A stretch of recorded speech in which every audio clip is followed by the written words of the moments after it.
दोस्तों नमस्कार। दोस्तों कोई भी सब्जेक्ट पढ़ते किस लिए? उसे समझने के लिए, isn't it? Very correct.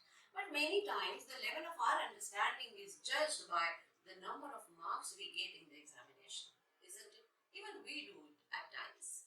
So, how to improve the score? How to bring it to the level of our expectation and to the level of our actual understanding? कई बार ऐसा होता है कि हमें सब्जेक्ट समझा बहुत अच्छे से है, लेकिन किसी न किसी वजह से हमारे मार्क्स उतने नहीं आते जितने कि हम एक्सपेक्ट करते हैं। तो चलिए देखते हैं some very smart methods in going towards good marks and better understanding. The first one of course is to be attentive and interactive in the class. जब आप क्लास अटेंड करते हो, attentive, most of the students are attentive in the class, but very few are interactive in the class. What do I mean by interactive? Means if your teacher asks any questions, then you should be ready to answer them. कई बार देखा गया है कि बच्चों को answer पता होता है, but they don't answer it in the class. If you do, then remember it will keep the link between your brain and the subject, and it will enhance your understanding levels. You can also ask your doubts. Doubts पूछना तो बहुत important है in the class also. That also helps you in understanding the subject better, isn't it? चलिए देखते हैं second one, which is also related to the first one. Go through the class notes the same day. दोस्तों क्या आपको पता है कि if you revise anything within first 24 hours, then it is a big memory booster. और अगर हमें हर चीज याद रखनी है तो फिर जरूरी है कि within 24 hours we should go through the same notes which we have taken in the class, and by understanding the concepts, the third point. सिर्फ रीडिंग नहीं करनी है, हमें वो पूरी चीजें फिर से एक बार समझ लेनी है, जैसे हमारे टीचर ने समझाई है उसी तरह से हमें फिर से एक बार उसके साथ go through करना है and try to understand the concepts once again, isn't it? And while doing that, make a basic formula list. Make a basic formula list. ये सारे के सारे point number 1 से attached points है. What is the basic formula list? Well, for physics we know that we have certain derivations, and at the end of derivations we have some relation between some variables which are there in that situation. तो वो जो result होता है ना, उसकी आप separate copy बनाइए, उसमें उसे हम कहते हैं फॉर्मूला लिस्ट, उसमें वो एंटर करिए, and that will help you to build up a compendium, and it will be your best friend during your exam times. तो इस तरह से बेसिक फॉर्मूला लिस्ट करिए तैयार, जो कि आती है हमारे बेसिक थ्योरी से, जो हमें स्कूल में या क्लास में पढ़ाई जाती है। उसके बाद आते हैं the next level. Next level is to augment or update your formula list with answers from typical important questions to avoid long calculation. Now what I mean by this, it is like when we are solving the numericals, sometimes it so happens that the question is based on the theory, but it gives you a certain very typical situation for which we have to redo the entire sort of derivation and arrive at a result. Well, that is a question's answer, but that result can be very useful to us. वो जो result है, अगर वो result भी आप अपनी basic formula list में add करते हो, तो आपकी फॉर्मूला लिस्ट जो है वो बढ़ती जाएगी, and you will incorporate every important and every typical question, जिसका रिजल्ट आपको बहुत काम में आएगा at the time of solving questions in examination.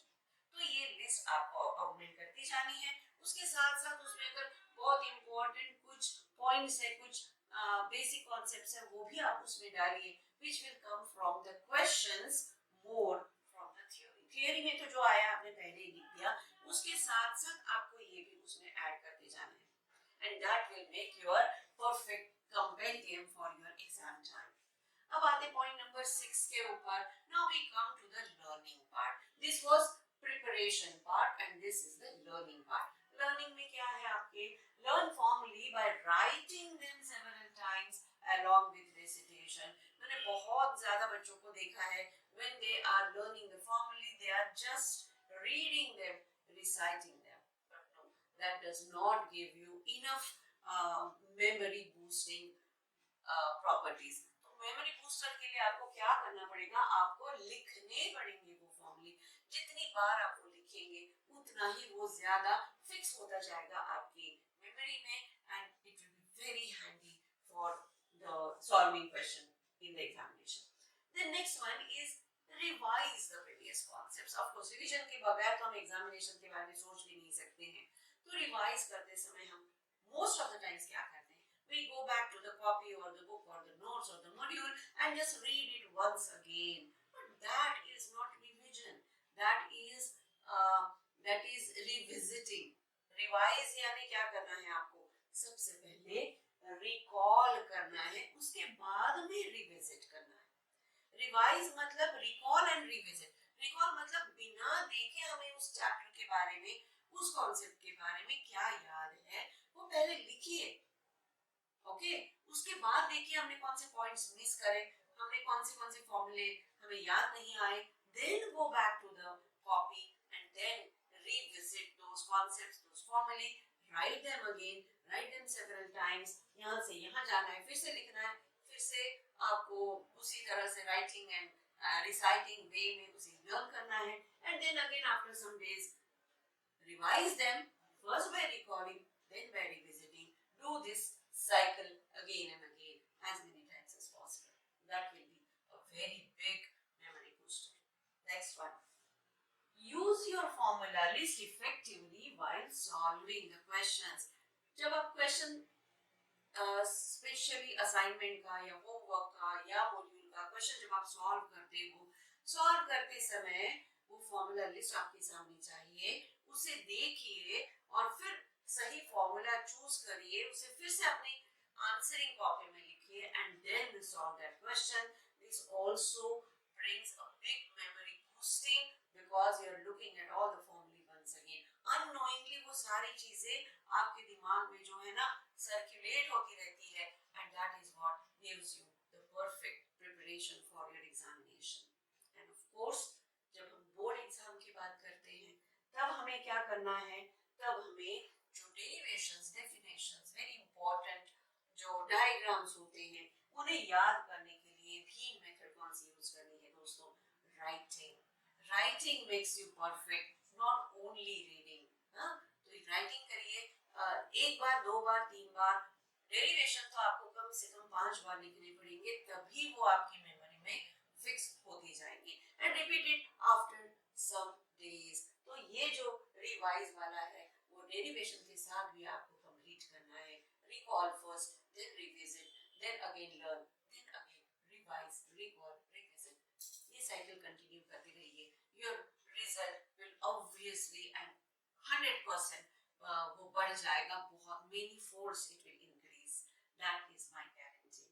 तो ये सब के लिए भी if you need any extra help, do feel free to contact us. Our numbers are again given in the description box. Feel free to contact and boost your results.